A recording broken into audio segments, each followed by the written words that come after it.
Religious institutions have left many of us unfulfilled and disappointed.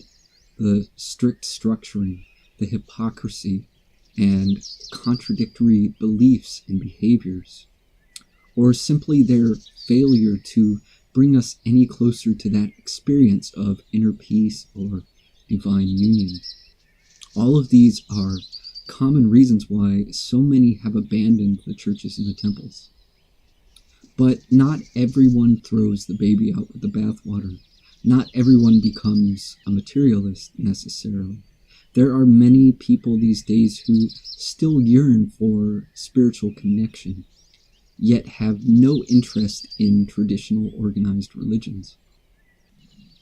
Many people consider themselves spiritual but not religious, and in order to fill the void left by religious disillusionment, many spiritual groups and organizations have been popping up in place of these old traditions which now seem empty and artificial. What I've observed is that the modern spiritual movement often falls back into the patterns of the sort of organized religions which it seeks to escape. We detest the restrictive structuring of those organizations, the emphasis on blind belief, meaningless ritual, and so on. And yet we find these very things reoccurring within spiritual organizations today.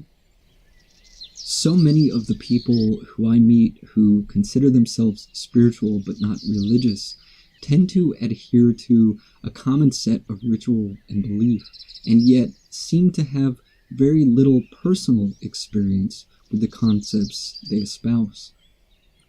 There are common beliefs within the spiritual movement that almost everyone agrees with, but have we simply adopted those beliefs because of their popularity, or do we truly understand them?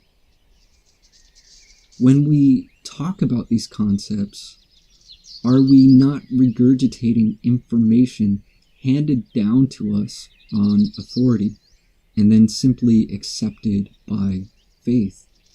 How many of us have experienced oneness? How many of us have opened our third eye? How many of us have experienced the fifth dimension or ascension or enlightenment, or even understand what any of that really means?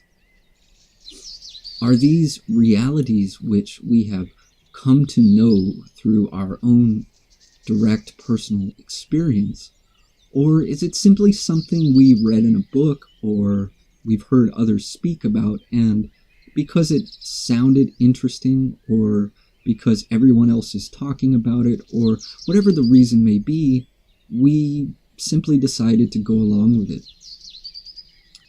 And I'm not saying that there isn't any truth to these concepts, but how do we know?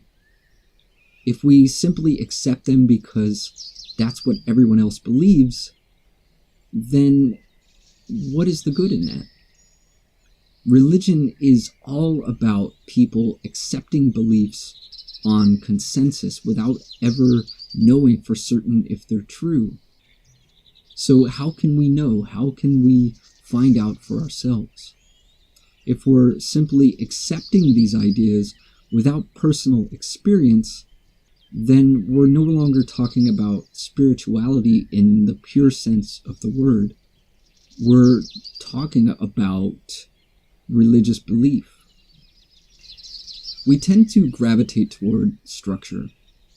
We take any given idea and we try to put it into a box, to categorize it, to build an institution around it. And this is how religions are born. And I see the very same thing happening with a lot of spirituality today. We're beginning to organize it into a specific set of beliefs and rituals, and so many people are already regurgitating concepts which they seem to have little or no personal understanding about. So many people are engaging in superstitious ritualistic behaviors which, again, they don't seem to have any deep understanding of. It's just what everyone else is into. So if you want to fit in, you've got to be into all the same stuff as everyone else. And it's just this instinctual need to conform, to be a part of the group, to be well accepted by others. But spirituality really isn't about group effort. Even if we gather in groups, the experience of the individual is very personal.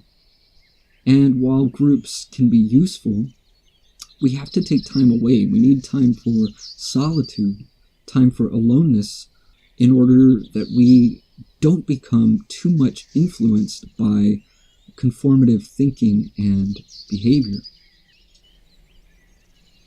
I often find myself around people who all seem to agree on certain core spiritual concepts or engage in common rituals and behaviors, and I can spend time around these people without having to conform to any of that. Naturally, I question everything, even if I don't always express it out loud. And I find that there are many things which it seems that the group believes, which I find questionable, at least to some degree. And there are some practices as well which simply don't interest me in the slightest. Now, if I wanted to be popular, if I wanted to be well-liked and accepted by everyone, I would simply engage in all of those practices, and I would reflect all of those beliefs. But I don't feel the need to be validated by others. I don't need their approval. And so I'm able to be authentic enough to express skepticism or even disinterest without fear that I might be rejected. To me, spirituality has nothing at all to do with fitting in. It's not about agreeing with what's popular. It's not about needing to be validated by the group, and it's certainly not about blind belief. It's about having my own personal experience and finding validation and acceptance from within, not from other people.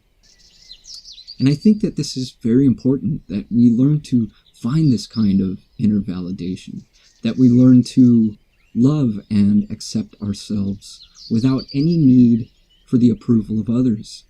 Because when we don't need their approval, there's more freedom. We can be more authentic, and when we're authentic, we don't feel a need to conform. We can be more critical in our way of thinking, rather than merely accepting what is popular. And when we're willing to think for ourselves without the influence of others, we can come so much closer to truth. And isn't that what spirituality is all about? Going beyond belief and concepts in order to discover truth.